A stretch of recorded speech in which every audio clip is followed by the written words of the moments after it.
مباراة النادي الأهلي أمام نادي الجونة في الدوري. أهلا وسهلا بحبايب الأهلاوية. النهاردة الساعة 7 مساء، وبعد الفوز على نادي الإسماعيلي بهدفين مقابل هدف، وقبل نهائي دوري أبطال أفريقيا أمام الترجي، بيدخل النهاردة النادي الأهلي مباراة قوية أمام نادي الجونة.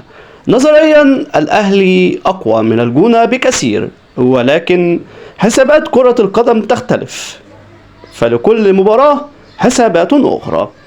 كولر يريد الثلاث نقاط ليبقى الصراع ثلاثي على لقب الدوري هذا العام ما بين النادي الأهلي والزمالك وبيراميدز. فمن سيفوز الليلة، النادي الأهلي أم نادي الجونة؟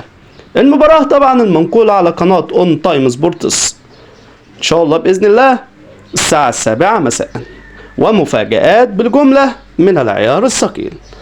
في ظل غياب محمد مجدي قفشة بسبب العقوبة الموقعة عليه من مارسيل كولر وتجميده تقريبا حتى نهاية الموسم، بيدخل النادي الأهلي مباراة مهمة أمام نادي الجونة، وعلى كولر حسابات أخرى علشان نهائي أفريقيا، فلا بد عمل روتيشن علشان اللعيبة لا تصاب بالإجهاد، لأن الأهلي داخل على مباريات من العيار الثقيل، مباريات جاية قوية جدا سواء في الدوري أم في نهائي أو في نهائي دوري أبطال أفريقيا.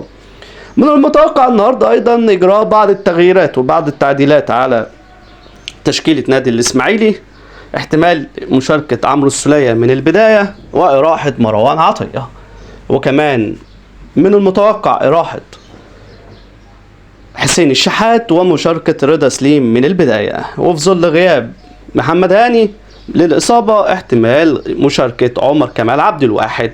اكتب لنا في كومنت وقول لنا توقعك بنتيجة مباراة النادي الأهلي أمام نادي الجونة النهاردة في الدوري الساعة 7 مساء.